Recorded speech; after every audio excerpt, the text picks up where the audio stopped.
Hello everyone, তোমরা কেমন আছো? আশা করি তোমরা ভালোই আছো, আমিও ভালো আছি।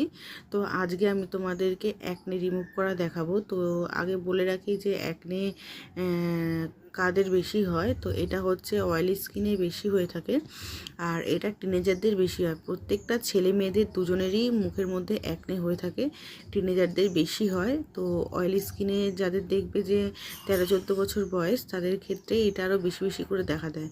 তো আমরা তাদের ক্ষেত্রে কি করব, এটা কিন্তু যদি তুমি কিছু না করো, এটা এমনি কোনো প্রবলেম হবে না। এটা সারা মুখে ছড়িয়ে থাকবে, দানা দানা দানা দানা, দেখতে খুব বাজে লাগে, আর স্কিনটা একদম কেমন হয়ে থাকে। তো এইটাকে কি করি, আমরা বের করে ফেলি।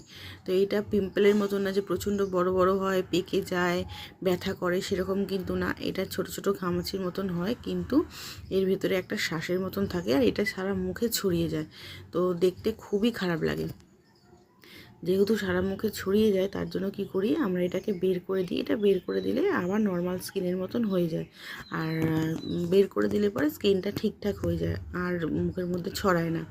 তো তার জন্য আমরা কি করব, আমরা একটা এইরকম হেডস রিমুভার নেব, যার একদিকে শুয়ের মতন আছে। হেডস রিমুভার কিন্তু অনেক রকমেরই হয়ে থাকে, তো যেটার একদিকে শুয়ের মতন আছে সেই দিকটা, সেই হেডস রিমুভারটা আমরা নেব।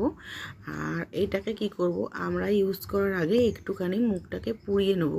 মানে আমরা একটুখানি মুখটাকে পুড়িয়ে লাল করে একটু ধুয়ে ঠান্ডা করে নেব। কারণ এই যে হেডস রিমুভার আছে, এটা তো আমাদের দেখো পার্লারে কিন্তু আমরা অনেকেরই কিন্তু স্কিনে অ্যাপ্লাই করে থাকি।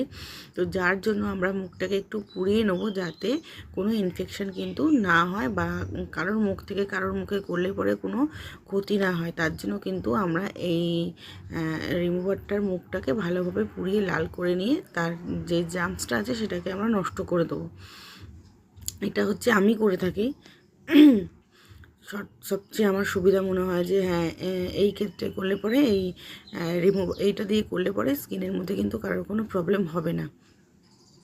তো এর যেহেতু মুখ বেরায় না, এটা ঘামাচির মতন হয়ে থাকে, যার জন্য আমরা কি করি, একটুখানি মুখটাকে এই রিমুভারটা দিয়ে একটুখানি চামড়াটাকে ছাড়িয়ে নিয়ে একটু চেপে দিলে পরেই দেখবে একটা শক্ত ভাতের মতন বেরোবে। তো খুব সাবধানে যেই জায়গাটায় আছে অ্যাকনেটা, সেই জায়গার মুখটাকে একটু ছাড়িয়ে একটু চাপলেই কিন্তু তুমি একটা ভাতের মতন দেখতে, দেখো তোমরা ফলো করো ভালোভাবে, যে ছোট্ট একটা সাদা ভাতের মতন রয়েছে, ওটাই কিন্তু মানে অ্যাকনের যে ভেতরের যে শ্বাস, সেটা বের করে দিলে কিন্তু আর ছড়াবে না, কমে যাবে। তো এইটাই আমরা করে থাকি। তো তোমরাও এটা কিন্তু করতে পারো। দেখো কত শক্ত ভাতের মতন, ওইটুখানি জায়গার মধ্যে কমসে কম 50-100টা অ্যাকনে রয়েছে, আর প্রত্যেকটার ভেতরেই কিন্তু ওইরকম দানা দানা হয়ে রয়েছে। আর দেখো আমি কিন্তু এখানে চোখের সামনে করছি, ভিডিওটাকে আমি কিন্তু মানে কেটে দিইনি, এডিট করিনি, কিছু করিনি। তো তুমি কিন্তু ভালোভাবে তোমরা বুঝতে পারবে যে কতটা পেন হয় আর কতটা সাবধানের সাথে